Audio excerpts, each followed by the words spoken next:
Your life. Good afternoon. Welcome to the City Council meeting. Today is Tuesday, September 3rd, 2024. It's approximately 1 p.m. I'm Mayor Enriquez. Before we start, I want to mention that we have an ASL interpreter available for every regular council meeting, and she will be at the front for anyone who requires interpretation services. Will you please stand and join me as we start with a moment of silence for the brave men and women of the United States Armed Forces, and as well as the courageous men and women of the Las Cruces Police Department, Las Cruces Fire, as they keep our city safe 24/7, 365.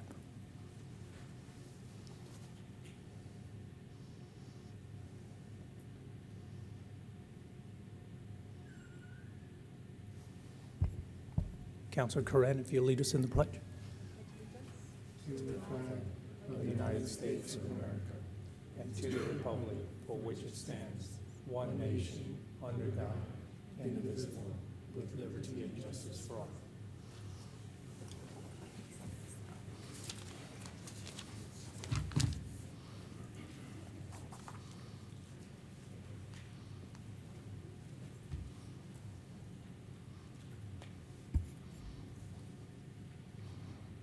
Next is presentations and certifications. We have none. Correct. And there is no jobs of the week, so we'll start with pets of the week, and we'll welcome Carol Nielsen.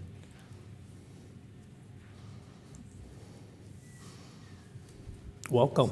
Thank you. You'll just have to be patient with me since this is my first time.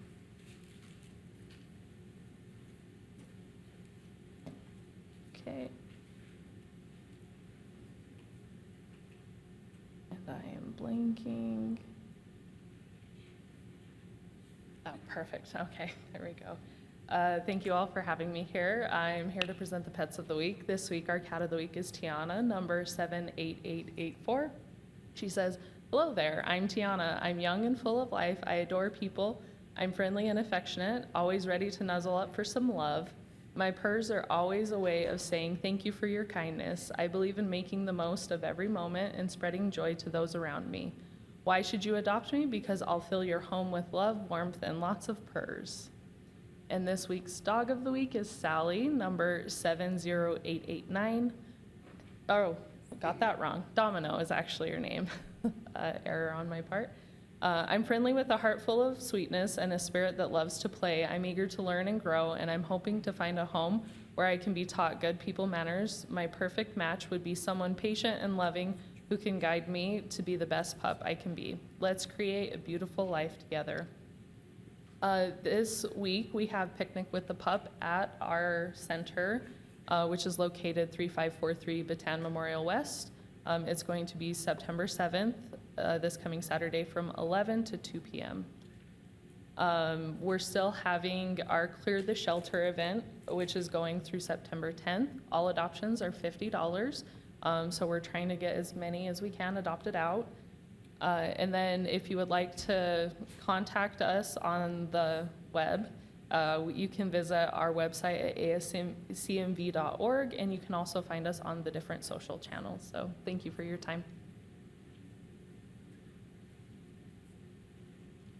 Thank you, Carol. Good job. Next is a conflict of interest. Does any member of City Council, City Manager, or any member of the city staff have any known conflict of interest with any item on the agenda? None. None. None. None. We'll move into public participation. We'll allow up to 3 minutes. No pending litigations or items that are on the non-consent agenda. And Scott will be up here to help usher anyone that wants to speak.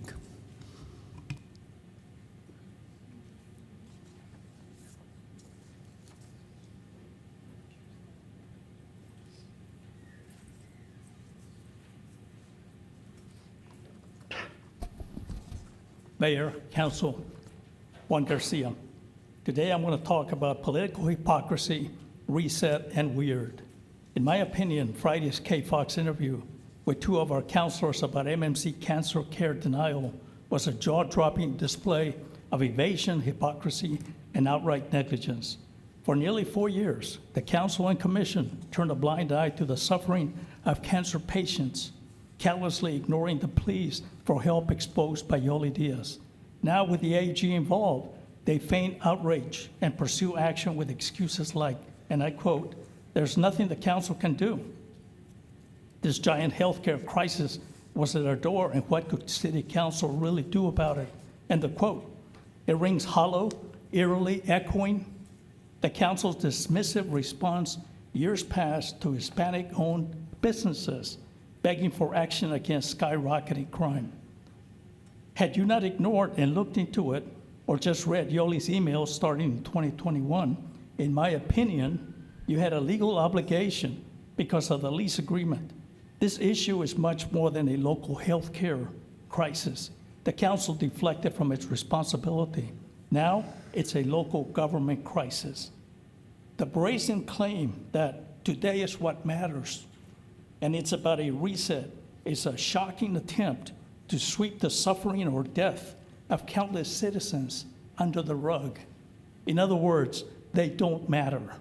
This dangerous practice of ignoring problems until they explode into scandals, like the rise in crime leading to the murder of the LCPD officer, is not new to this council's tenure. There is staff where councilors don't have to personally review 400 pages of documents. So why not engage with and request documents from MMC 2 to 3 years ago, like you did Friday, and take action? The answer is chilling, because you either didn't care or deemed the lives of poor Hispanic cancer patients expendable. The lack of action reeks of insincerity, damage control, and a callous disregard for human suffering.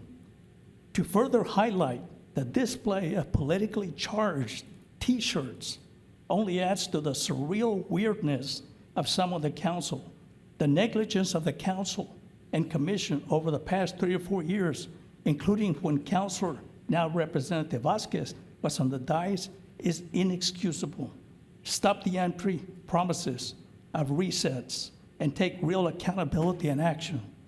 Who knew of the allegations around 2015 when MMC discontinued outpatient oncology and chemo services? The people deserve to know. Thank you.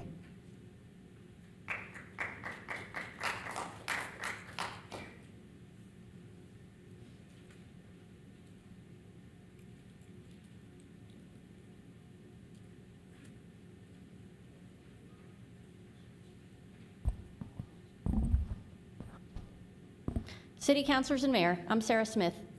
I continue to be concerned about the upcoming Amador Crossing homeless housing project, which you are planning to allocate $10 to $15 million for.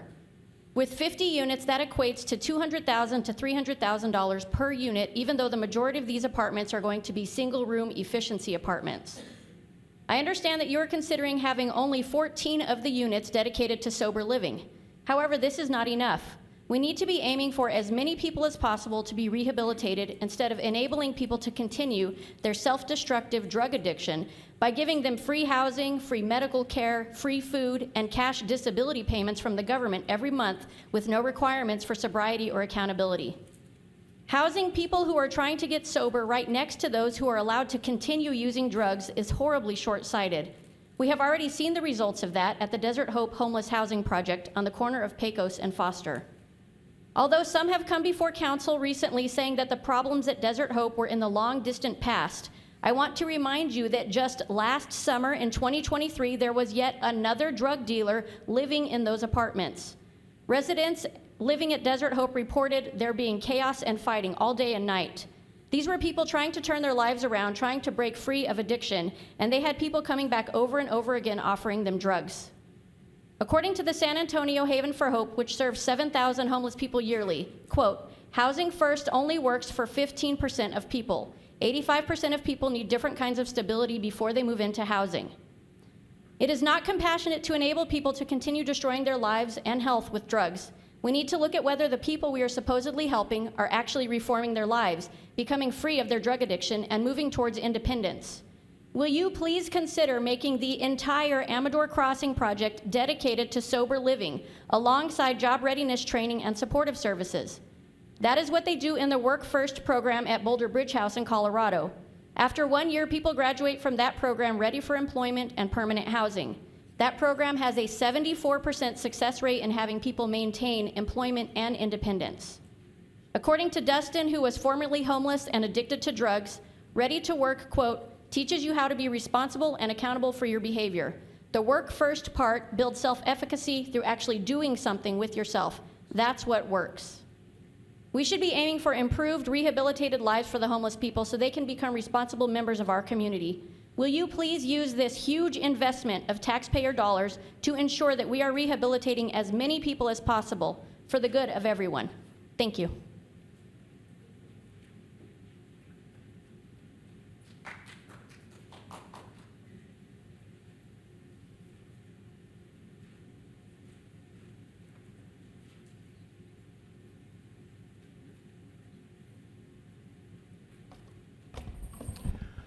Good afternoon, council, distinguished chiefs, mayor. My name is Eddie Thomas. Mayor Pro Tem Bencomo, I don't see your T-shirt today. You didn't wear your T-shirt emblazoned with the Mr. Thomas, please. Again, these public participation is It's to not remain. personal, Mayor. No, yes, you are calling out and you are being personal. Just stick to the facts in your presentation. Thank you. Okay. The fact is, there's a T-shirt with decriminalize poverty worn by one of the council members. Okay. I couldn't agree more. We shouldn't be criminalizing poverty. It's not against the law to be poor. However, I criminalize criminals and criminality, especially the violent type, like the one that murdered a young officer by the name of Jonah Hernandez. Recently, we had an impromptu discussion just outside these doors, Mayor Pro Tem, in which my takeaway was that if I wanted street improvements and drainage for my neighborhood, I'd have to support your GRT increase, okay? That's tantamount to extortion, in my view. Okay, you snicker and you laugh, okay, but think about it. Quid pro quo, tit for tat. All right. Anyway, your primary job is the safety of your constituents, the citizens of Las Cruces. Your second priority... Mayor, may I have your okay to speak? No, not at this time. I'm Okay. sorry, Councilman. No, I think you were perfectly right about not personal attacks. Right. I think we have to have decorum and we have to have respect. I really believe that, and I think that's necessary. Okay, I couldn't agree with you Okay. more. Anyway, like I was saying, prosperity is your second obligation to the citizens of Las Cruces. Your first is safety, which is why we're talking about criminality here in Las Cruces. And the thing I want to say about that is that nothing says poverty like the eyesores and the blights in Las Cruces. The abandoned homes, the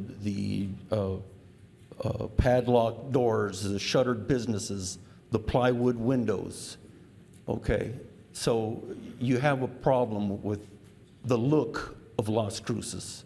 It looks like poverty, okay? And that doesn't help our image, and it doesn't help any efforts, which primarily I think look more like pro-crime and anti-business. What is that, sir? I don't see what that is.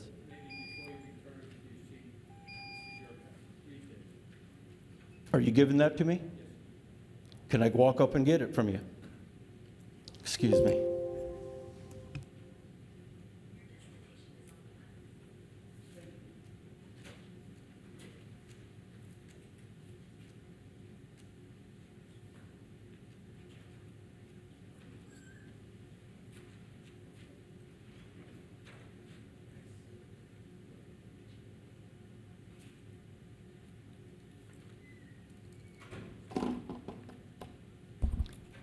Mayor, Council.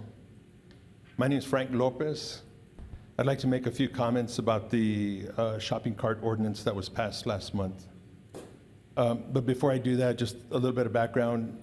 In my younger days, I was an attorney, and I went to law school to do community work. And so for the past 25 years, I've been an executive director and a capacity builder.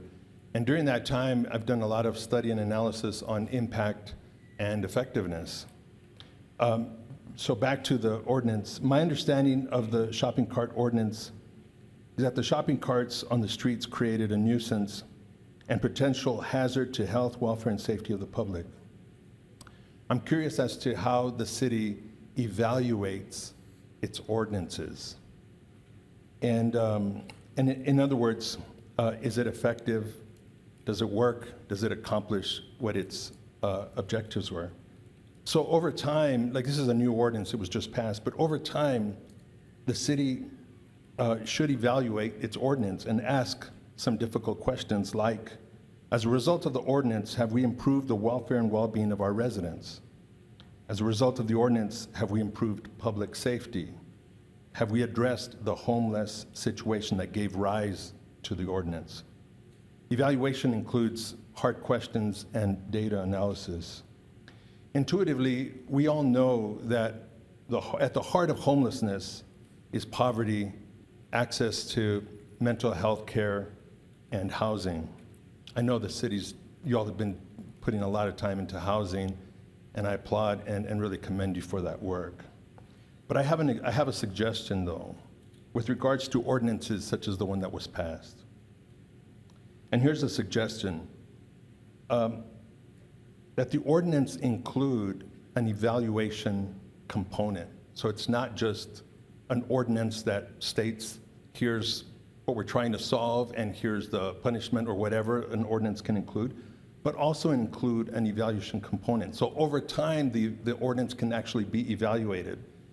And if it's working, great, you'll find that out with evidence. And if it's not working, then the ordinance can be amended or removed from the books. So I offer that.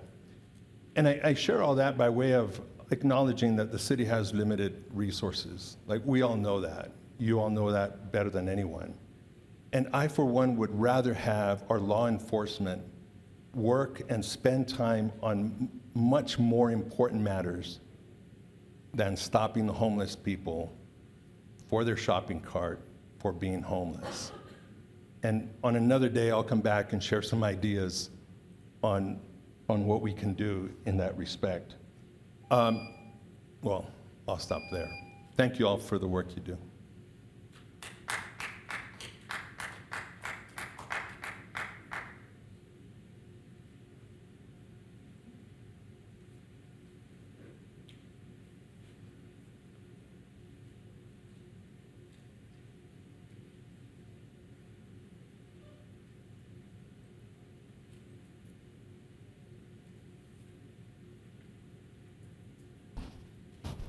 Howdy, my name is Lonnie Montgomery, and I'm a follower of Jesus Christ. I'm here to pray that the council makes wise decisions in today's and other times. I understand I could speak on anything, but today I only have like 2 questions. Number one, there was what people have called, and I've seen on TV, the 15-minute community. And I wonder what happened. Is that an ordinance that's already in effect? Or, is it going to be effect in the future? Or is it being snuck in the back door by other things? I want to know what happened to that particular thing. And another thing I'd like to see is that we meet at like 6 or 7 o'clock at night. Seemed like a pretty good democratic idea to me. That, we who are retired can come anytime that we want to. 1 o'clock is convenient for me, although I did rush lunch a little. But anyway, I think at that time that you would be more in contact with the constituents that you're representing, and they could be here to find out what you are doing for them or to them, and find out, what's happening. Like I understood in the 15-minute thing, you had to have a dispensary and you had to have a bar. I said, well, how about a church? Or, we have one of those in each thing, and the pedestrians can walk, but it also goes to the fact that we have a lot of speeders in this town, and if you got those in each neighborhood, you have a better chance, although we nearly have a dispensary on every corner, that the speeders are going to be DUI. And, I appreciate what the police are trying to do for that. Although, we might do like Albuquerque and put up the speed radars to catch those that are going up Highway 70 in the 45 zone. It's 75, 85 miles an hour. But, that's my two questions, and I don't expect an answer now, but, I could talk to Mr. Matisse, who's my counselor. Maybe we can get a copy of the ordinance for the 15-minute community or whatever, something like that. And I appreciate him being my counselor because he's a very wise man. And like I say, I pray for you to make very wise decisions. And thank you very much for your time.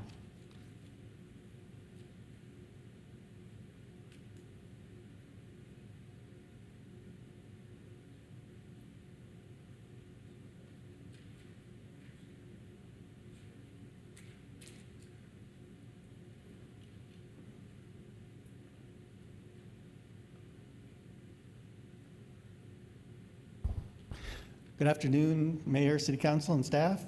My name is George Pearson, Vice President of Cruces, your local bike ped advocacy nonprofit. I was able to attend the 2024 New Mexico Transportation Safety Summit put on by NMDOT last week in Albuquerque. A lot of good information was shared at the summit. We heard about the safe system approach, the unfortunate high traffic fatality rates, and how crashes disproportionately impact people of color, lower income populations, and bicyclists and pedestrians. New Mexico has the sad distinction of having the highest per capita pedestrian fatality rate for several years. NMDOT is embracing Vision Zero. They are calling it Target Zero, but it is otherwise directly aligns with the Vision Zero goals.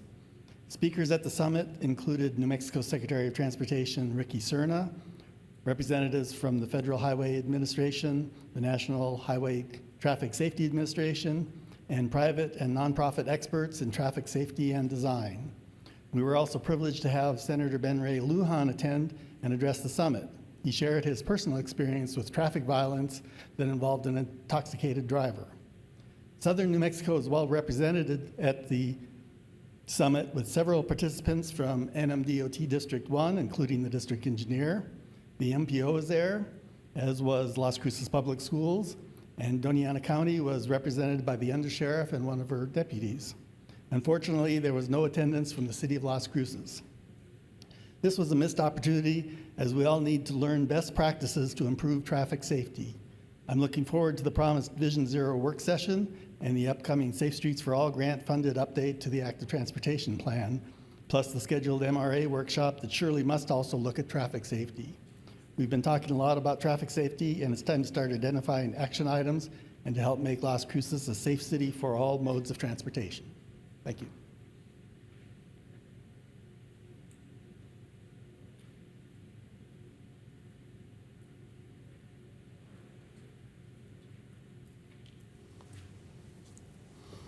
Okay, next is the acceptance of agenda. Move to approve. Second, Corin.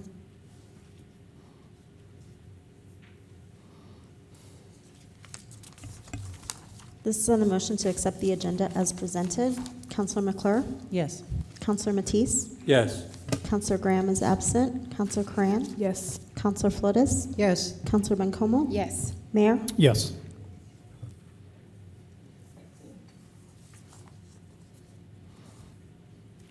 Now we'll get to the resolutions and ordinance for discussion. The first item is 7.1. It is a public hearing, so the public hearing is open at this time, which is 1:26 p.m. Is there anyone here for or against the proposed liquor license? I'm sorry, that's resolution number 25-027. Seeing none, the public hearing is now closed at this time. Move to approve. Second.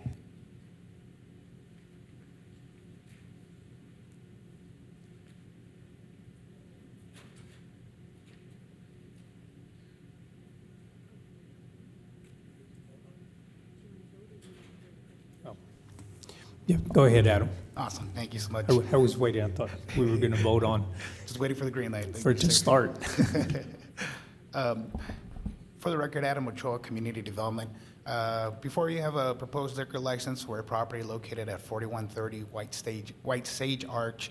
This is actually the new Si Senor restaurant that is going on up in this location. An application for a transfer of ownership and change of location of interlocal dispenser liquor license number 2604 with on-premise consumption only and patio service is what we're reviewing for this property. The Alcoholic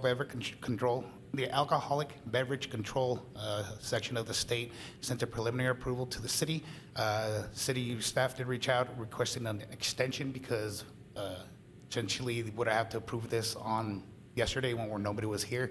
So we got a one-day extension for this.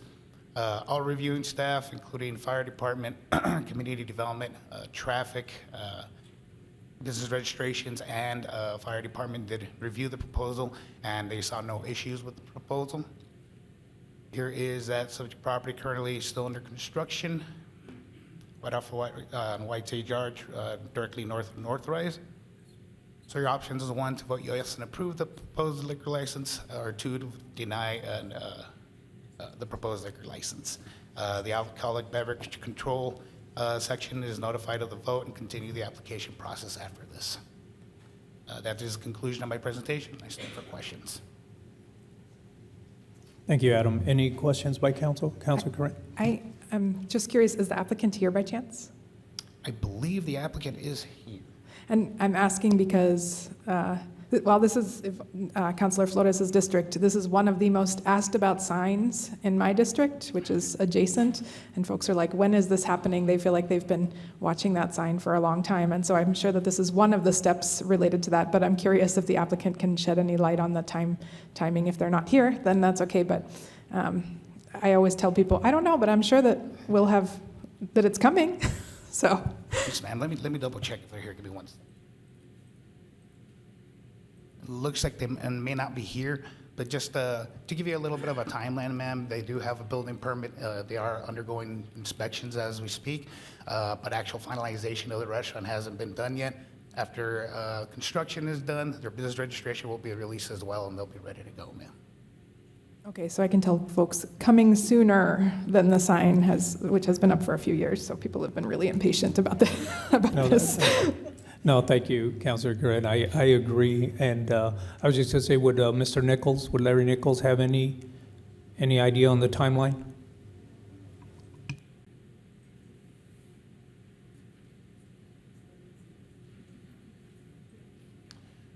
Good afternoon, Mayor, City Council, Larry Nichols for the record. We haven't heard any more from the contractor or the developer as to their scheduling for completion of the project. They are ready to move on it, but I think they're waiting to make certain that this transfer is completed, and then they'll be more active on that, I believe. Thank you. Any other questions? No. Christine? This is on the motion to approve Resolution 25-027. Counselor McClure? Yes. Counselor Matisse? Yes. Counselor Graham is absent. Counselor Coran? Yes. Counselor Flores? Yes. Counselor Bencomo? Yes. Mayor? Yes. Next, we have item 7.2, another public hearing, resolution number 25-028. So this is, a public hearing is now open at 1:30 p.m. Is there anyone here for or against the proposed liquor license? Seeing none, the public hearing is now closed at 1:31 p.m.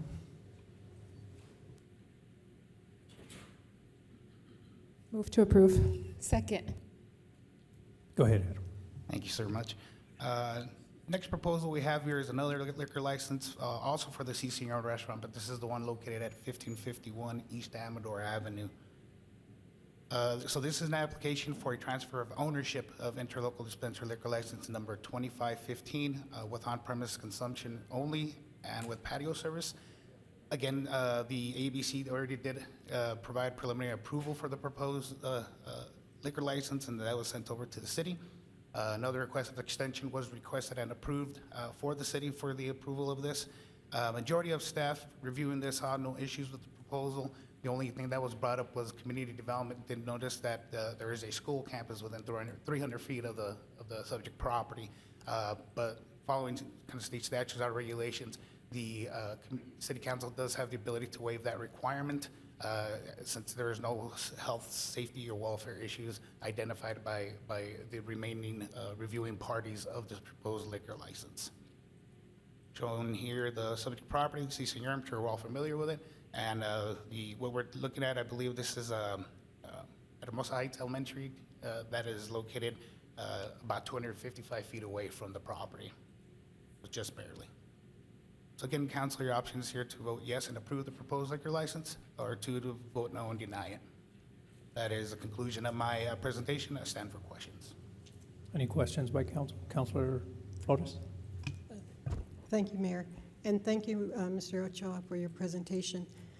How is it that this question comes up about the proximity of the school to a business that sells liquor? Why now?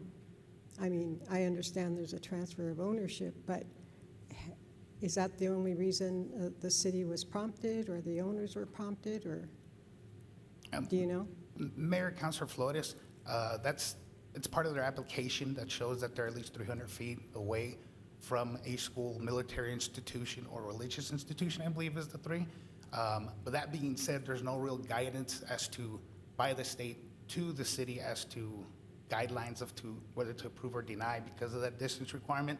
They kind of leave it up to health, safety, welfare, if you will, and if there's any outstanding issues with the property, if you will. Like stated before, police department and the fire department did recognize no issues and provided no comment that they had any potential issues in the past. This property, or this restaurant actually, currently already has liquor license. This is just kind of a changing of ownership of it. So it's already gotten approval for the waiver in the past as well. But staff did go ahead and recognize the distance requirement, and we did send out letters to the surrounding property owners within the 300 feet, just to let them know of the proposed liquor license coming before council today now. Did anyone from the school contact your department about this? Mayor, Councilor Flores, no, they did not. And I was the contact person for it, so I was not contacted at all. So did you get any calls from the constituents there, the Mayor, residents? Mayor, Councilor Flores, absolutely none, ma'am. Great, thank you very much. Thank you, Mayor. You're good. Any other questions? Christine? This is on the motion to approve Resolution 25-028. Counselor McClure? Yes. Counselor Matisse? Yes. Counselor Graham is absent. Counselor Cran? Yes. Counselor Flores? Yes. Counselor Bencomo? Yes. Mayor? Yes. Next is 7.3, public hearing required, a resolution number 25-029. This is a public hearing, is now open at 1:35 p.m. Is there anyone here for or against the proposed liquor license?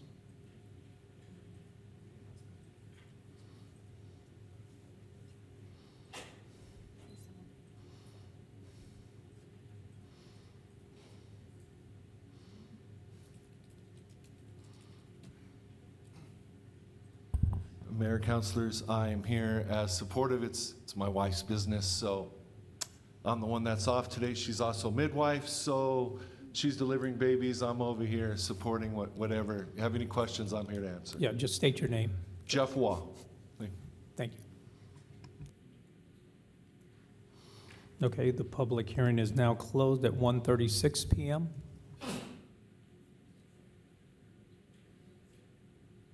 Move to approve. Second. Okay, Adam, go ahead. Thank you, sir. One more time here. So this is another proposed liquor license for a property located at 901 East University Avenue. The name of the business is the Fig and Brie Las Cruces.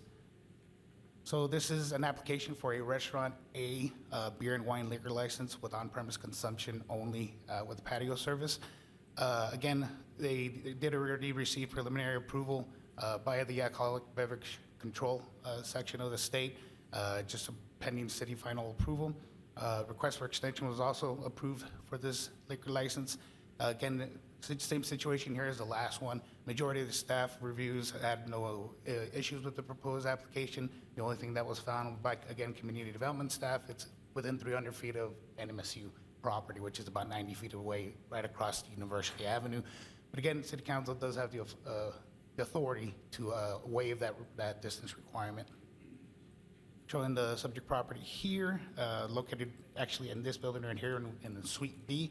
And just an FYI, there are a couple liquor licenses in that area as well that the waiver was approved in the past for them as well.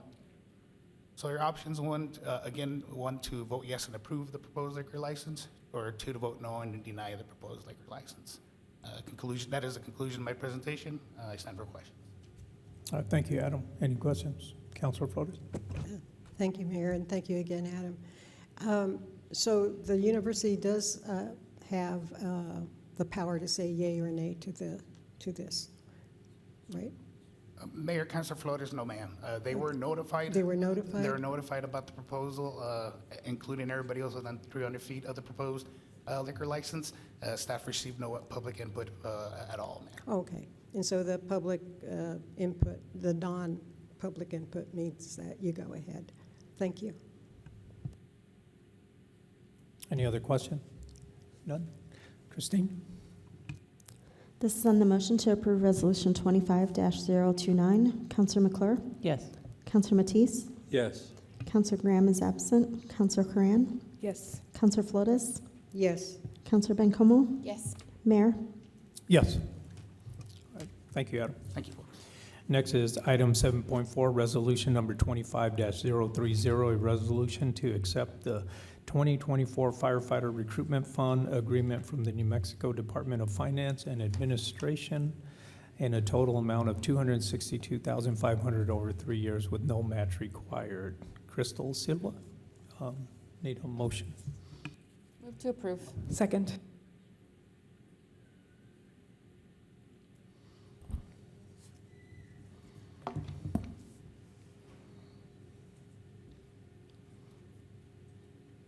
All right. Good afternoon, Mayor, City Council, staff, and public. My name is Crystal Silva with the Grants Administration Program. Today I'm bringing forward a resolution to accept the Firefighter Recruitment Grant Award. The New Mexico Department of Finance and Administration requires City Council to approve a resolution of acceptance before executing the agreement, with any unspent funds over the 3 years being returned to the state. The city received $262,500 to hire 4 full-time firefighter and emergency medical technicians over 3 years, offsetting the cost of these positions in the fiscal year 2025 budget. The funds will be dispersed $150,000 the first year, $75,000 the second year, and $37,500 the third year. Before you are your council options, and I do stand for questions. Thank you, Crystal. Any questions? Seeing none. Christine? This is on the motion to approve Resolution 25-030. Counselor McClure? Yes. Counselor Matisse? Yes. Counselor Graham is absent. Counselor Coran? Yes. Counselor Flores? Yes. Counselor Bencomo? Yes. Mayor? Yes. Next, item 7.5, resolution number 25-031, a resolution authorizing the City of Las Cruces to accept grants award for various city departments. Move to approve. Second. Corin. Go ahead, Joe. Good afternoon, Mayor, Councilor, City Staff, and Public.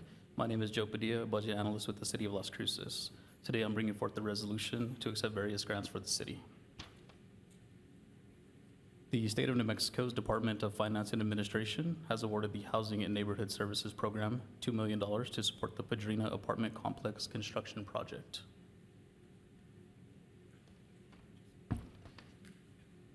The State of New Mexico's Energy, Mineral, and Natural Resources Department has awarded the Parks and Recreation Department about $367,000 with a $367,000 match.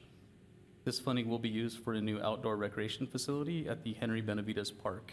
This facility will include a multi-sport open play space with turf grass, a sand volleyball court, group ADA-compliant picnic shelters and tables, ADA-compliant multi-use trails with exercise stations, landscape features, and installation of drinking fountains, benches, and lighting.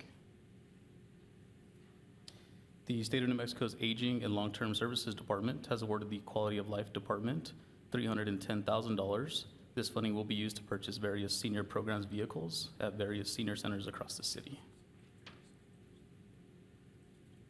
The Non-Metro Area Agency on Aging has awarded the Quality of Life Department about $1.1 million with about $684,000 match. The Title III entitlement provides funds to support services for older adults. The funds are used by senior programs to provide at-home support services, congregate nutrition, social engagement, recreation opportunities, home-delivered nutrition, caregiver support, nutrition service incentives, and assistance for seniors looking to rejoin the workforce. And with that, I'll hand over to Mr. Luis Vela to cover the VAF adjustments.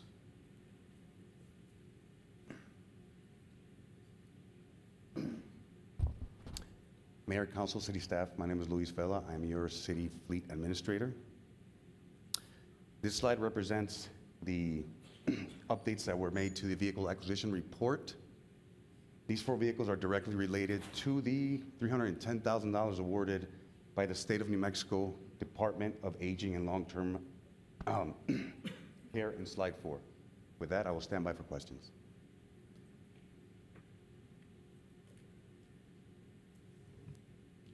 No questions? For the previous gentleman. Okay, thank you. Oh, are you not done yet? I'll let you finish. Good afternoon. Cynthia Campos, CIP analyst. And with these grant acceptance, we also have 2 CIP amendments. One of them is to the senior program vehicle program, and the other one is for the Benavides Community Center park improvements. And now we stand for questions. Mayor, I just have one question. Before your council options, and I stand for questions. Mayor Pro Tem. Sorry, No, getting ahead of myself. On slide 5, on the match, that's on our end, right? Is that been completed? Is that That was actually, that much is done? that was already budgeted in the Okay. beginning of the year, so we're good on the match portion. Okay, So, thank you so much. yes, ma'am. Any other questions? Christine? This is on the motion to approve Resolution 25-031. Counselor McClure? Yes. Counselor Matisse? Yes. Counselor Graham is absent. Counselor Coran? Yes. Counselor Flores? Yes. Counselor Bencomo? Yes. Mayor? Yes.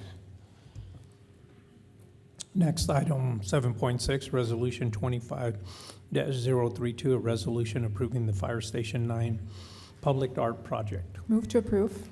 Second. We have Ceci?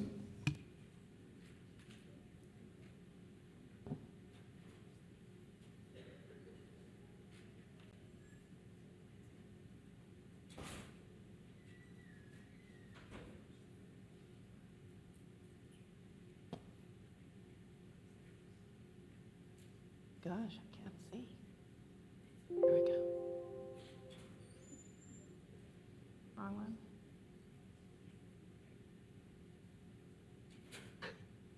Sorry about that. Good afternoon, Mayor and council members. My name is Ceci Vasconcelos, Public Art Coordinator in the Quality of Life Department. I'm here today to present the City Art Board's recommendation for public art at Fire Station 9. And I don't think there are any City Art Board members. Okay, so we'll move on. The soon-to-be-built Fire Station 9 will be located at 3900 Central Avenue. The overhead map here shows where the station will be built. It's this little purple square here, well, sort of rectangle, I guess.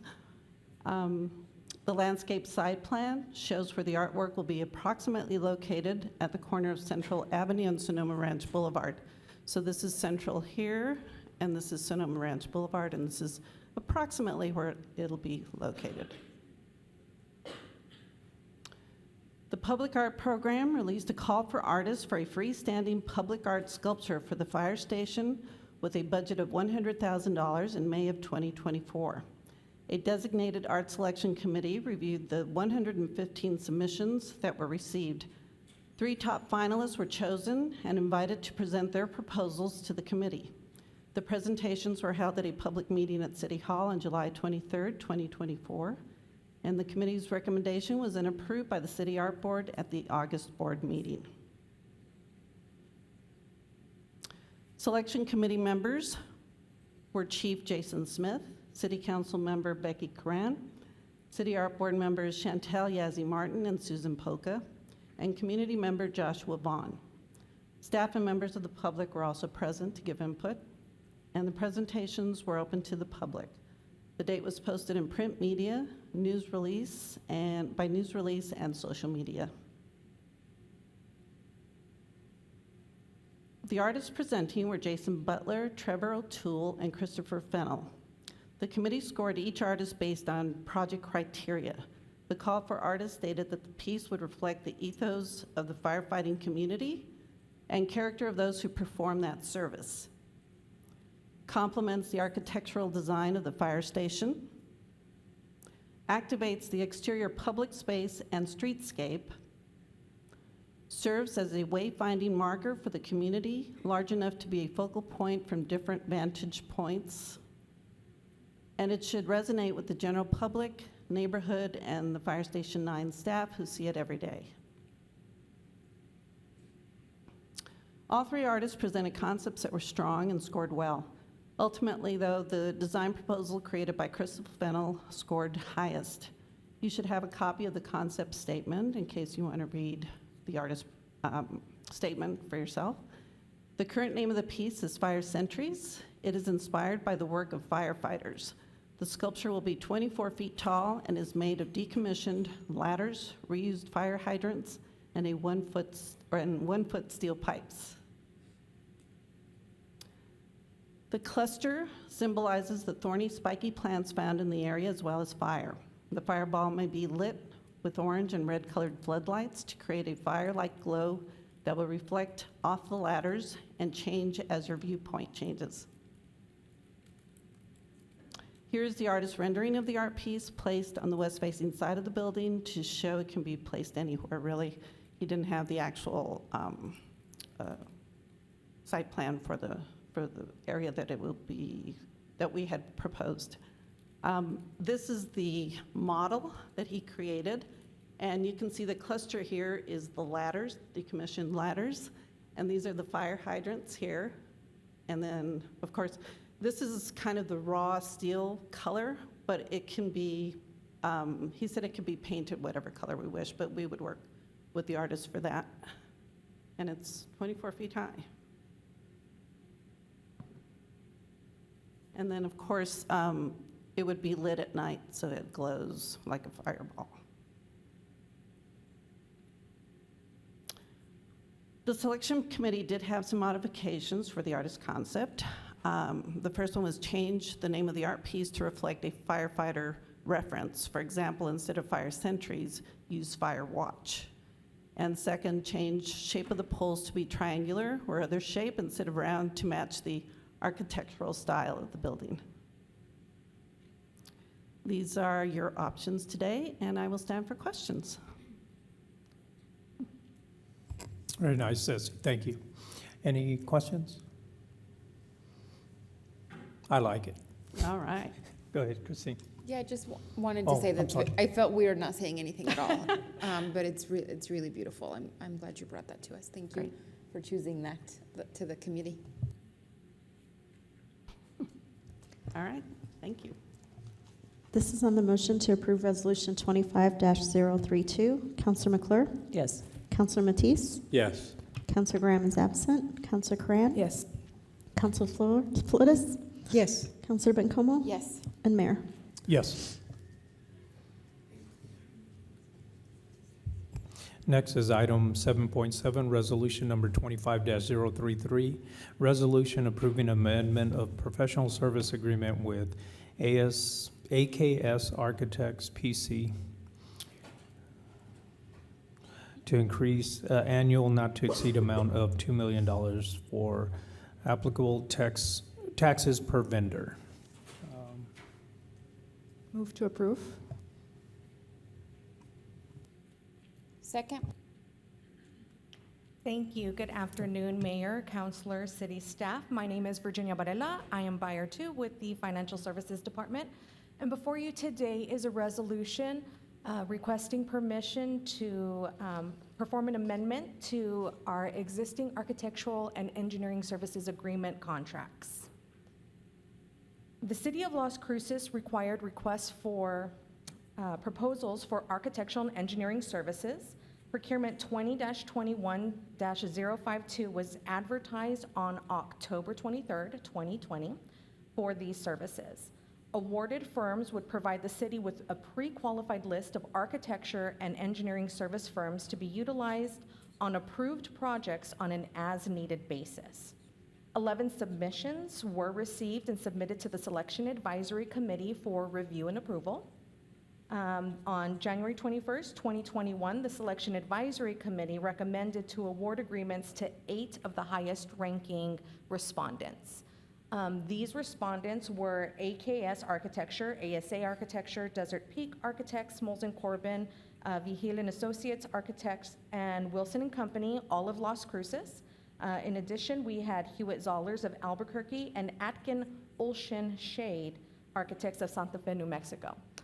Since the time that we initially executed that contract, Atkins Olshan Shade was purchased by Mass Design Group, and an assignment and consent agreement was drafted to give ownership of the contract and all of its responsibilities from Atkin Olshan Shade to Mass Design Group, so they now hold the contract that was originally started back in 2021. The purchasing program presented the selection advisory recommendation to City Council on May 3rd, 2021, and at that time, Council authorized city staff to execute professional services agreements with all 8 recommended respondents.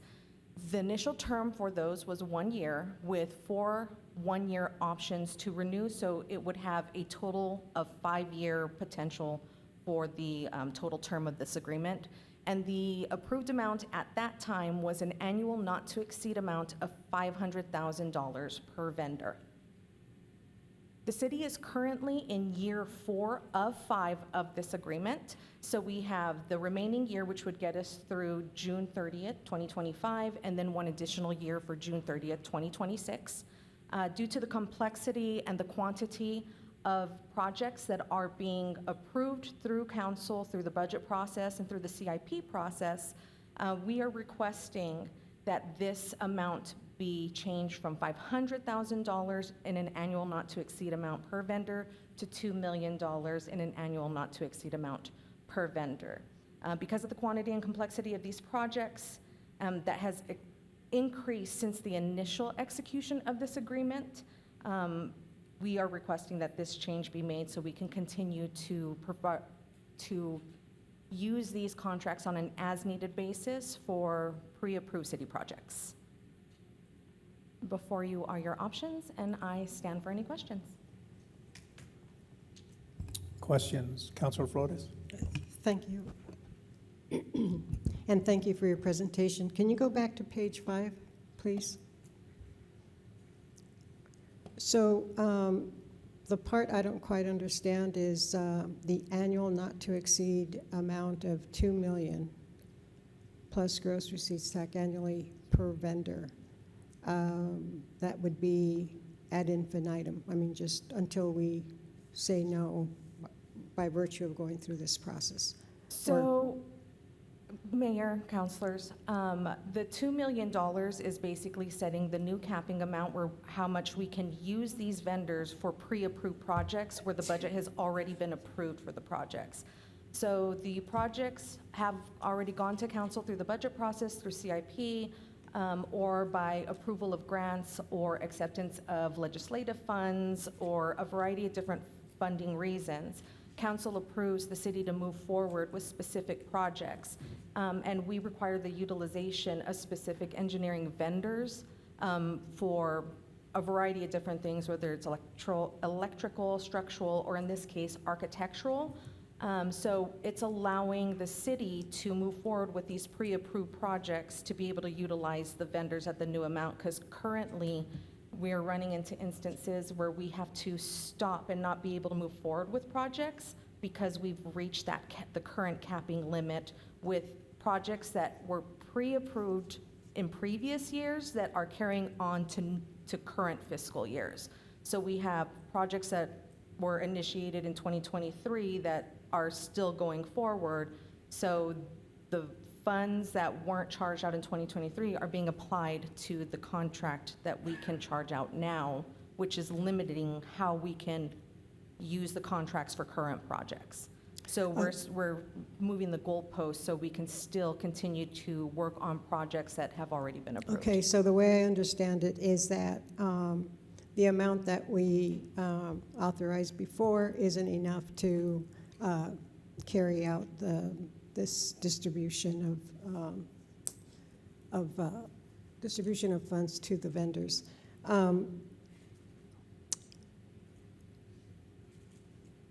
It says, the very last bullet says, subject to approved budget appropriations. So would that come after the fact, after we vote today? And that's the part that really, it's almost putting like the cart before the horse type of thing. So councilors, Mayor Councilor Flores,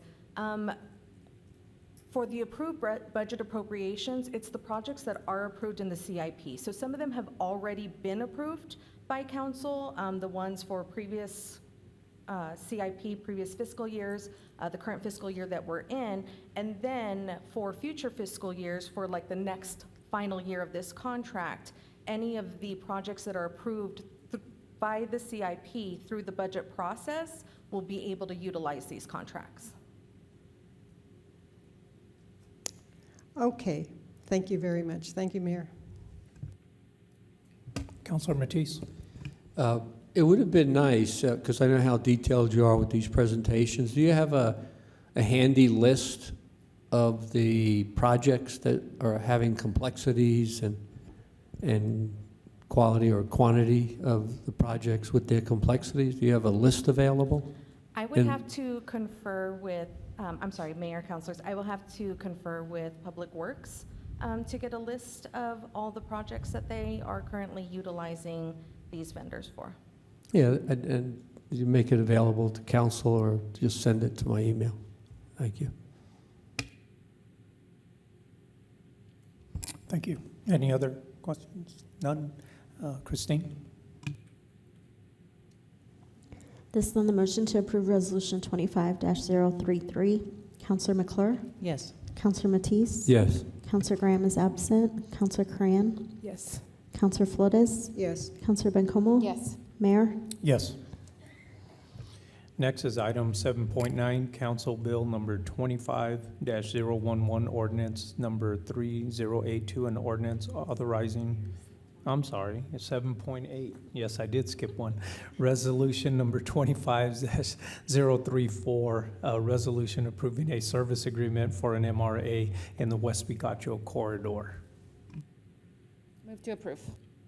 Second.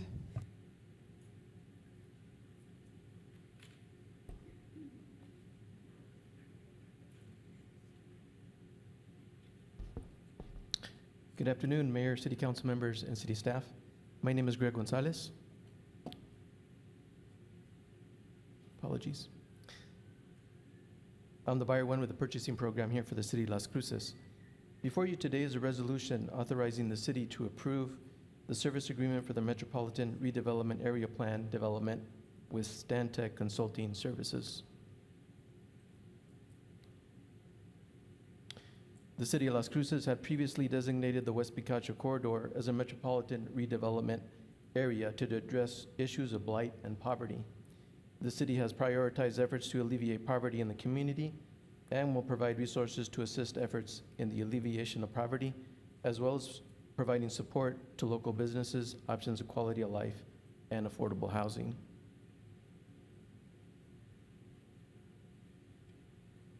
The city requires professional service agreements for the creation of an MRI plan for the designated West Picacho corridor.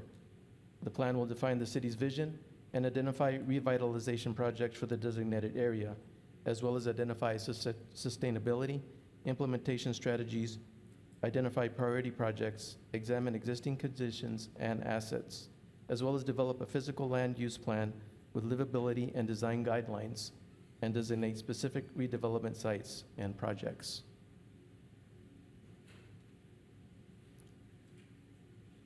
On March 1st of this year, the city initiated solicitation request for the proposals for procurement number 23-24-063 for the purpose of pre-qualifying firms that could provide these services and enter in an agreement with the recommended firm.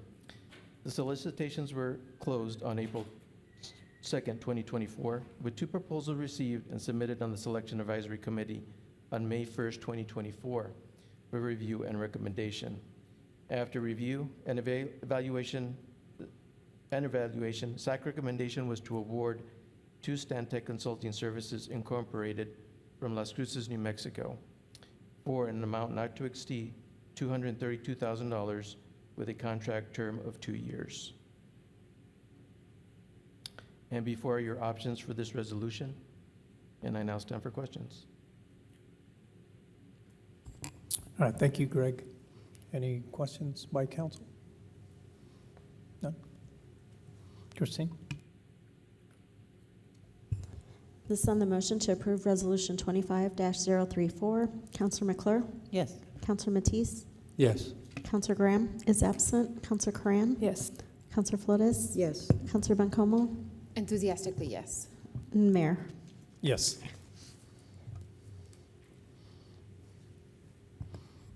Next is item 7.9, Council Bill number 25-011, ordinance number 3082, an ordinance authorizing repayment to the New Mexico Economic Development Department for the Local Economic Development Act, LEDA. Move to approve. Second. Elizabeth? Good afternoon, Mayor and City Council. My name is Elizabeth Teeters, and I'm going to be going through today the cancellation of the Local Economic Development Act funds that were supposed to go towards Artico Cold Storage Facility. The objectives of LEDA are to assisting expanding and relocating businesses that stimulate economic growth, have significant community impact and support, increase wages and provide job creation, and promote significant new private capital investment. The background of this specific project was that this was supposed to be Artico's first project. This project did align with the City Council Strategic Plan, Elevate Las Cruces, and the Economic Development Strategic Plan, and our targeted industries. They were to hire 60 full-time employees and spend about $29 million in investment that would go towards land acquisition, building, and equipment. The cancellation of this LEDA was requested by the company due to previously unforeseen financial circumstances. No funds have been transferred to the company, so therefore there's no clawback penalties that will apply. If approved today, the state funds will be transferred back to the New Mexico Economic Development Department. We have already canceled the land sale for this project, so the lien that was in place for the LEDA has already been removed, and this will conclude the process for this LEDA. And with that, I stand for questions. Any questions by council? Okay, thanks, Elizabeth. Christine? This is on the motion to approve Ordinance 3082. Counselor McClure? Yes. Counselor Matisse? Yes. Counselor Graham is absent. Counselor Cran? Yes. Counselor Flores? Yes. Counselor Bancomo? Yes. And Mayor. Yes.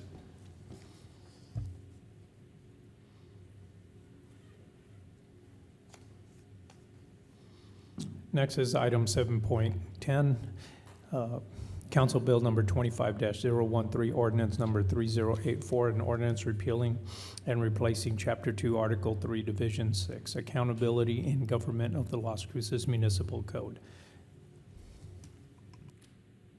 Move to approve. Second.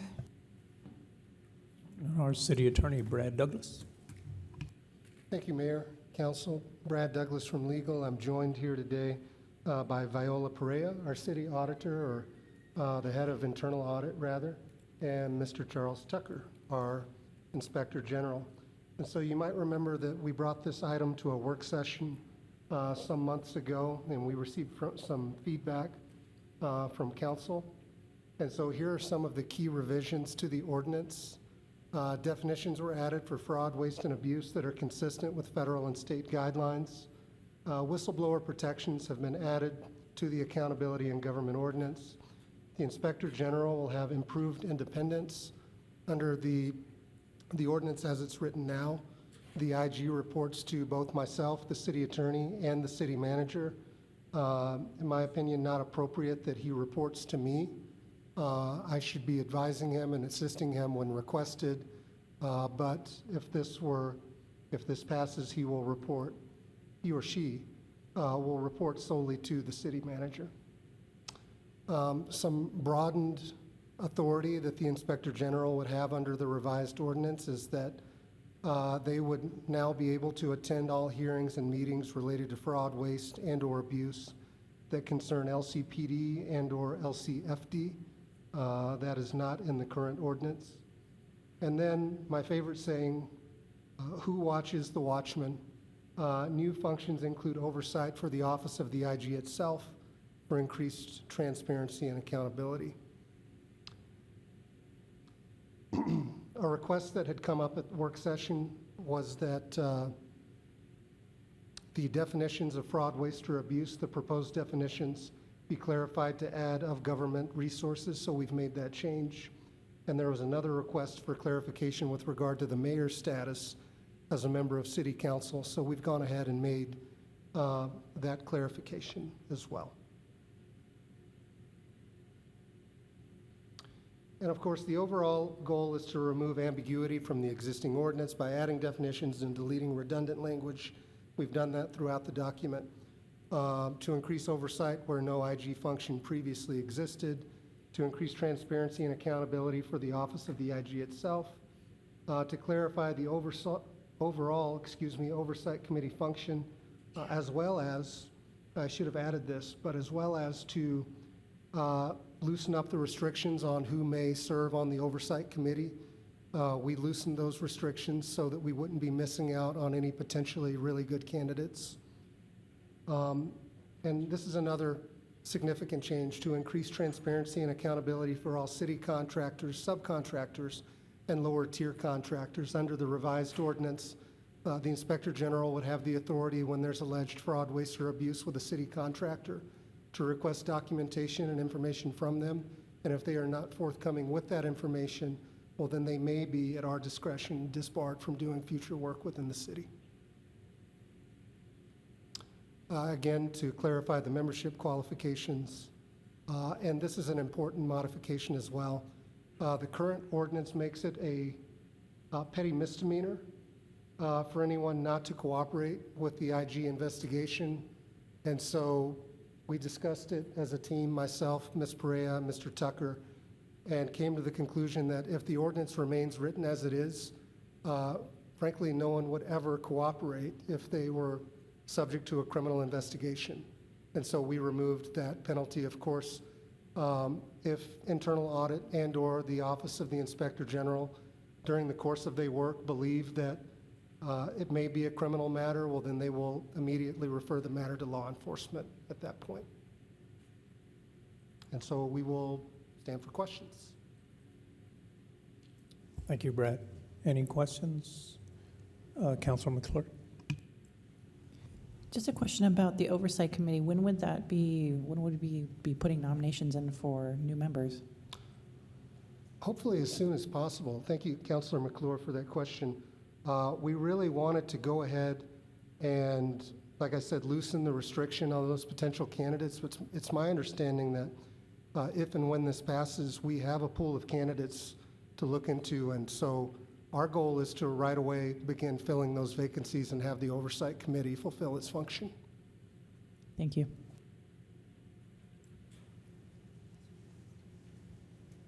Councilor Flores?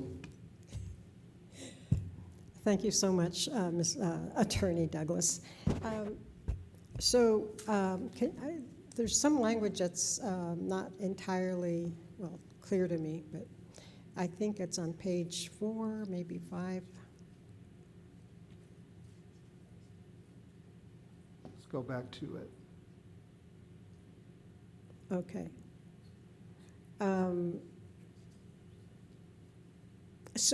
The part that's missing here, as far as I'm concerned, is that it really doesn't state what the function would be. Or did I miss that?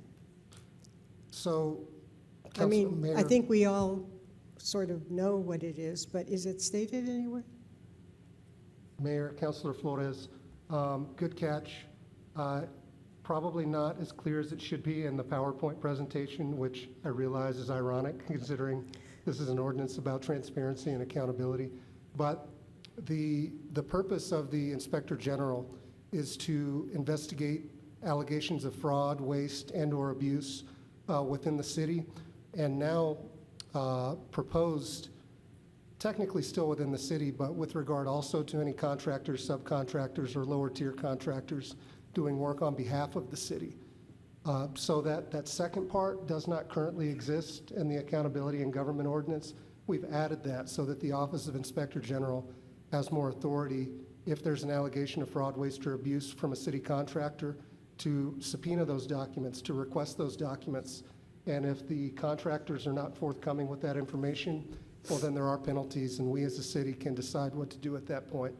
It could look like not working with that contractor in the future if they don't cooperate. Okay, so the IG would be reporting all of this to our city manager? Or, I mean, there's no real guidelines here as to what is to be reported, how often it's reported. The other thing that is missing is it doesn't really identify or explain or define what the oversight committee is, the real goal there, and how do they have subpoena power? How do they gather the information? Who are the members? Are they in the community? Is it some? I know that oversight committee that was here before only allowed 2 counselors. I don't even know if that would be appropriate. I'm just saying. So, what is who is going to be on that oversight committee? Mayor, Councilor Flores, another good question. So really what the IG would be doing is if there's an allegation of fraud, waste, and/or abuse, the Office of the Inspector General would complete their investigation, and then once their report, and the same applies to an internal audit. Now, if there was an audit that was conducted and there's, let's say, fraud, waste, or abuse, for the IG example, the Inspector General would do their investigation. They would, when complete, they would write up a report involving their findings, and then that report would go to the Oversight Committee, and the Oversight Committee, which is currently not active but hopefully will be very, very soon, would review the findings of the Inspector General and make comments now and recommendations. And their comments and recommendations actually become part of the report at the end of the process.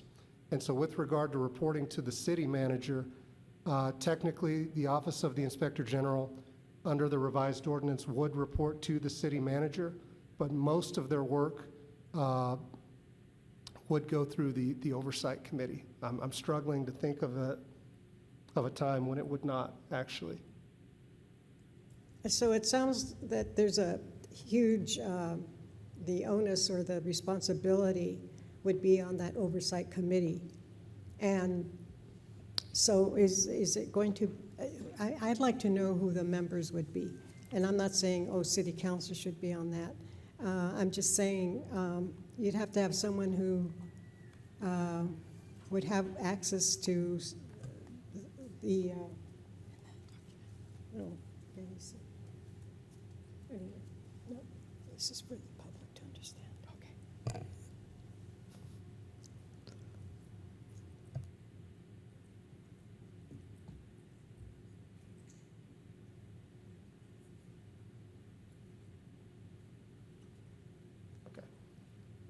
So apologies, Counselor. As you know, we do have, excuse me, vacancies on the Oversight Committee right now. Hopefully, we will fill them very, very soon.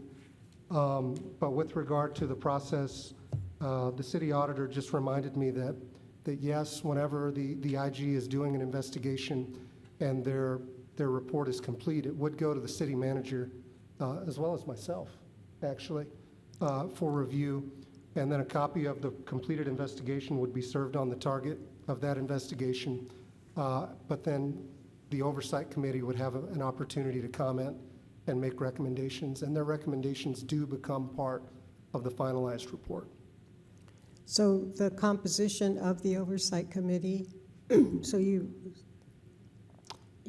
touched on the function, but it's going to be residents, it's going to be anybody who would like to be on the oversight. Would it have to be a resident of the city of Las Cruces? That's correct, Counselor. So there will be ex officio non-voting members from City Council. Excuse me. But then the other applicants will have a background in either audit or, I believe, finance. Hang on, let me find it. Audit, finance, accounting, or an IG background. That's right. Or legal, law enforcement, or business background. So thanks, Viola, for saving me there. Thank you. Thank you very much. Thank you, Counselor. Counselor Curran? Thank you. Sorry, that goes to my sort of point about this, which is, like many city committees, we had sort of created positional spaces of things that people were not able to do. So for instance, accountants, I think, can command, I don't know, $100 an hour for their work. And this is a volunteer committee like all city committees that's uncompensated. And so it's a high bar to ask for someone who can get $100 an hour to come to volunteer committees. I say this just as this is a really good example of why I think we struggle sometimes in thinking about our public participation and committee functions and balancing professional experiences with an all-volunteer sort of group of folks. And I think about this on all our committees, P&Z, Animal Service, all of these committees where folks are giving an inordinate amount of time and expertise. And I think that in this case specifically, where we had very narrowly defined things, we were really precluding a lot of folks who might be good public servants to volunteer or be able to be qualified on it. So I just wanted to clarify that it's not that we're lowering the bar necessarily for folks whose experience is expected. It's really that specific professional roles named as committee members is a really difficult thing for us to fill across the board, and we've experienced this a lot. So anyway, I thank anyone who's applied and is considering it, and I hope folks will consider applying now, given the broader opening for them to be able to be participating. So, sorry, thanks. That's just, I think, what Yvonne was trying to get at, but I wanted to clarify what it means for us. Thank you. Well, thank you, Councilor Corrin, and you said it better than I can. That's exactly right. So under the ordinance, the way it's written right now, arguably someone would have to be an active certified public accountant. It doesn't matter if they have 30 years of experience as a CPA. If they're not an accountant right now, then they would not qualify to be on the board, and under the revised version, that person would be. Mayor Pro Tem. Thank you.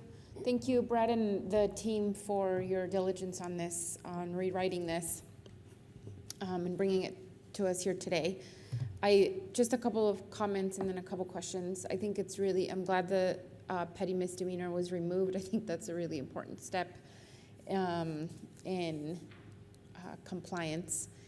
I also think it's really important that the Inspector General is under the city manager. I know that was up in the air for a little while. I understand that may be somewhat complicated at times, and so that is one of my questions in terms of it. I couldn't find language in here, or do we need to specify what happens if the Inspector General is investigating any complaint regarding the city manager. And so at that point, does the Inspector General go to the city attorney or the auditor? Or an assistant city manager. Right. Mayor Pro Tem, excellent question, and it's one that we contemplated when we were going through the ordinance. So if let's say the city manager were under investigation, it would obviously be a conflict of interest for the IG to do that investigation because he or she would ultimately report to the city manager. So that's not just a possible conflict, that's a direct conflict of interest. And so what we would do in that instance is we would refer to the Code of Ethics, and we would stand up I always get them mixed up because there are two, the Ethics Enforcement Board. That's right. And so the IG would not be involved in that investigation. Oh, the IG would not be involved? No. I see, I understand, okay. And that language is somewhere already. We don't have to then re-specify it here again. That's right, Mayor Pro Tem. It's in our city code now. Okay, perfect. Yeah, I guess that does make sense. Thank you. And then in terms of the oversight committee, right now, do we have 3 open seats or? Yes, 3 open seats. Okay, that's okay. I was actually going to suggest that because we've redone the whole process, that if there was any members currently still on, that they actually reapply.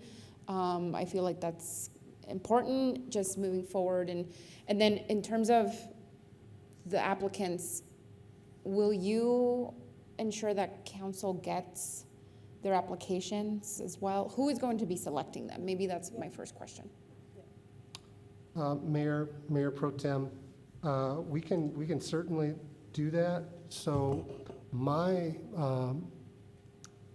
responsibility in vetting these applicants has always just been to ensure that they meet minimum requirements, and then of course they're forwarded on.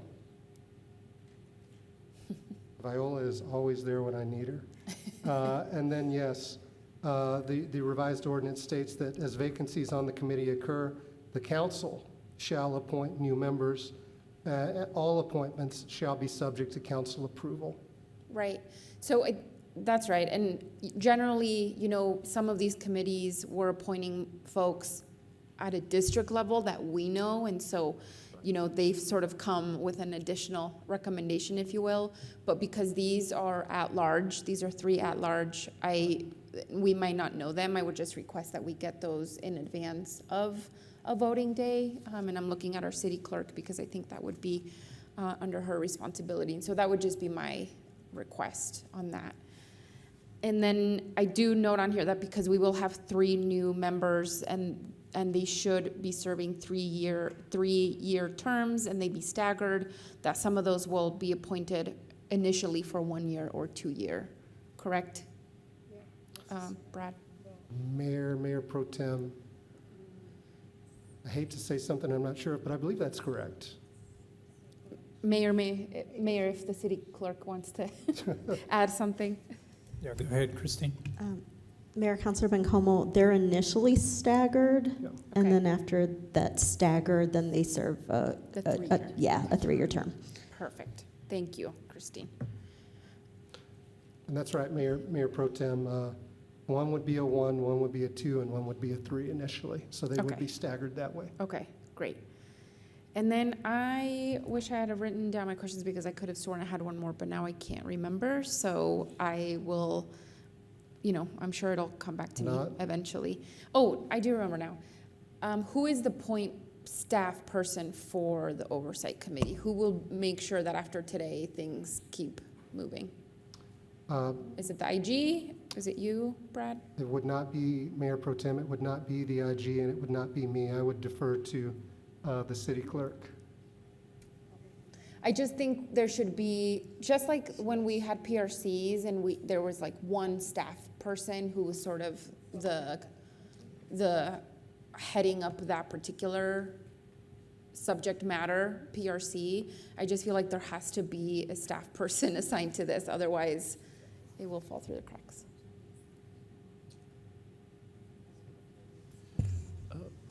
Mayor Pro Tem, Council Icaneta Mobile, City Manager, that is something that we'll have to get back. That's a great question. And at this time, we have a few thoughts right now, but we just need some time to Okay. finalize that, but that'll be ready Okay. after this meeting.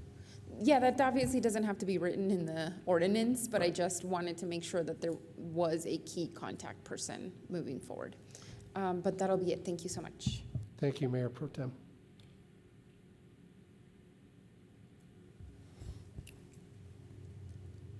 You have another question? Well, I have a comment. Okay, if I go may. ahead. Thank you. I know we don't want to delay this, and it's been a long time coming. I mean, it's been a long, long time since we've had a committee. But there's no provision as to the point that Councilor Bencomo brought up. And I don't think it hasn't been addressed. So how would it be in the ordinance? Where would it be?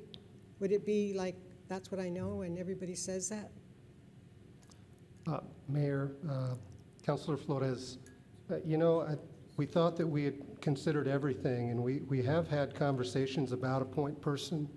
I don't believe it's something that would need to be in the ordinance, literally per se. I think that that's something that we could coordinate internally. In the past, legal has kind of taken point on that in the past, and we could do that if need be, but I don't necessarily think that it's fatal, or I hope it's not, to the passage of today's revisions. And I'll just leave it at that. Thank you. Councilor Flores, great question, Brad. Appreciate that. This is something, as we're talking about this, it's a great question because it's something that, honestly, the decision is administrative. When we talk about lead, when we talk about point person, this is the liaison to facilitate. That is something that, honestly, what's going through my mind right now is, could it be Charles? Could it be Viola? Could it be Brad? Could it be a representative from the CMO, a city manager's office? And so there's all these options. So it isn't something that, as Brad mentioned, we do not have to, from my perspective, assign this in the ordinance. It is something on preference. Whoever is in this seat, talking to the CMO, where do we feel should be facilitating these meetings? Typically, that person they're facilitating. So the positions that we really wanted the parameters for was the parameters that were mentioned. This position is more a facilitator.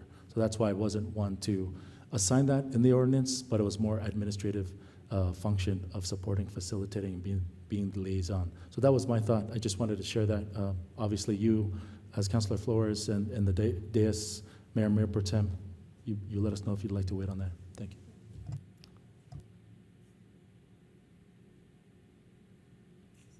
Any other questions? Christine? This is on the motion to approve ordinance 3084. Councilor McClure? Yes. Councilor Matisse? Yes. Councilor Graham is absent. Councilor Coran? Yes. Councilor Flores? Yes. Councilor Bencomo? Yes. Mayor? Yes.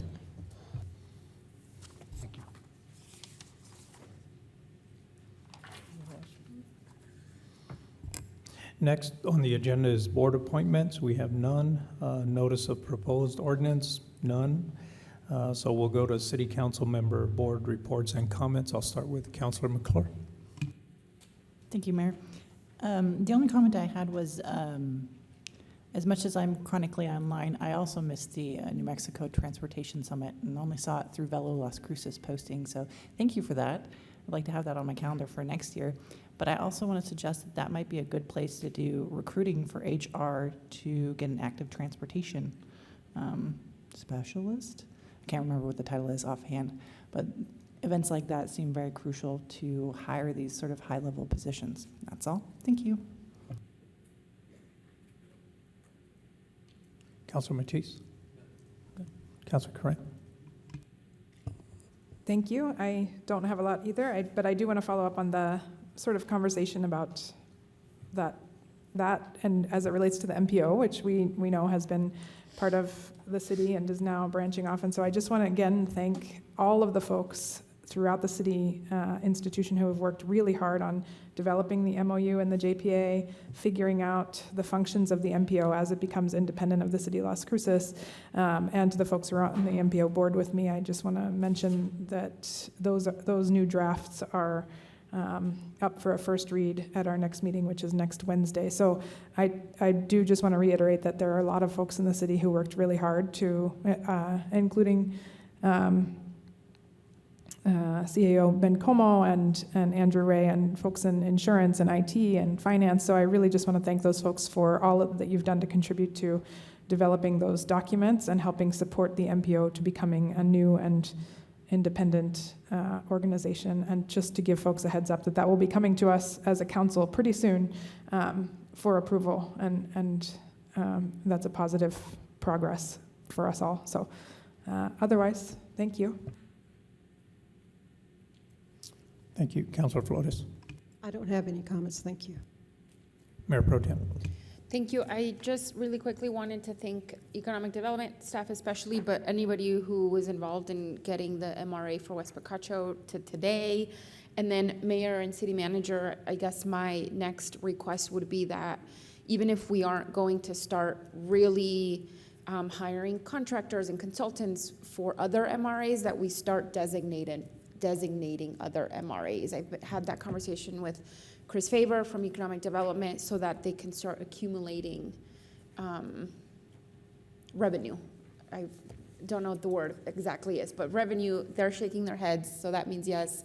I think it's important. So like Albuquerque has like 20 designated MRAs, I think, right? And they're not necessarily, working on all of them as much as we'll be working on these two, but at least they're designated and accumulating revenue and we'll be ready for when the council is ready to move on those. So I would just request that we get those on either work session or on the agenda. Thank you. Thank you, Mayor Pro Tem. Councilor Flores? Yes. Okay, there is an announcement, and I want to thank Councilor Matisse for passing his postcard about community design workshop. You're invited. They begin on Monday, September 9, and they go on for several months. And then there's, anyway, I want you to go to the website and get the details on this. A lot of people will benefit from that. The community will benefit from that and understand your city a lot better. Thank you.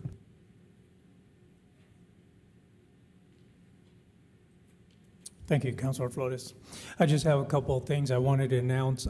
September 13th is the first annual Paws, Claws, and Hoofs fundraising event. And I share that because this individual, Dr. Don Duncan, came to me, to my office to talk about how do we help raise funds for an emergency hospital for animals and how do we get better care. And instead of just complaining, she stepped up to have the first annual Paws, Claws, and Hoofs, and it'll be September 13th at the Farm and Ranch. And to me, it's just a beautiful thing when the community steps up and says, what can we do to make a difference? And they've stepped up, and I really appreciate that, and that's why I acknowledge her today and want to share that event takes place on September 13th. They're also having a silent auction. I think they still have some seats or tables available. And the other thing I wanted to bring up was public comment. Public comment, again, is a privilege. It's an opportunity for the public to come out and voice their concerns. It's not a time to debate. It's not a time to get into discussion, and definitely it's not a time to attack anybody personally or to be rude. And we have to be respectful and polite, and I just reiterate that about public comment. And with that, I'll turn it over to the city manager. Thank you. Thank you, Mayor Enriquez, Mayor Pro Tem Bencomo, and City Council, Ikani Tamapao, City Manager. And just a few announcements. For Parks and Rec, Keep Las Cruces Beautiful program will be providing a neighborhood dumpster on Saturday, September 14th from 8 to noon at the following locations: Tony Gomez Park, Henry Benavides Community Center, and East Mesa Rec Center. The community can dump yard waste, household trash, and other permittable items. For more information, feel free to contact KLCB. Item number two from Parks and Rec, the East Mesa Sports Complex grand opening and ribbon cutting will be held September 13th at 3 p.m. at 4660 Sonoma Springs Avenue. This is the new complex opening up. This is going to be a fantastic event. This is the first phase of a multi-phase Go Bond project that includes 2 baseball fields, 2 multi-use projects, 2 multi-use sports fields, and 8 pickleball courts. Join us for refreshments, games, and music. As part of the celebration with the city, we'll host a 2-day pickleball tournament. Registration can be done online at the city website under Parks and Rec. Lastly, for Parks and Rec, Movies in the Park, this Saturday, September 7th at Young Park, we will be showing Element, rated PG. Movie starts at dusk. For economic development, community design workshops for the El Paso and Solano MRA will be held September 9th through 11th from 5:30 to 7 p.m. at the Real Life Church. Draft scenarios for the future of MRA plus discussions on ideas for catalytic projects will be presented. For community development, we will be hosting multiple opportunities to inform the public about proposed changes to the development code. Realize Las Cruces. September 10th from 1 to 4 at East Mesa Public Safety Complex. September 11th from 9 to 12 here at City Hall. And September 12th from 2 to 5 at the Benavides Community Center. Last but not least, for VLC, we had one of our own staffs, Sergio Salinas from Visit Las Cruces, participated in Colorado Springs Balloon Festival Labor Day Liftoff by showcasing the Las Cruces RC hot air balloon and promoting our city to thousands of spectators from across the country. Thank you, Mayor. That's all. Thank you, City Manager. With that, I'll look for a motion to adjourn. So moved, Corin. Second. This is on the motion to adjourn the meeting. Councilor McClure? Yes. Councilor Matisse? Yes. Councilor Graham is absent. Councilor Cram? Yes. Councilor Flores? Yes. Councilor Bencomo? Yes. Mayor? Yes.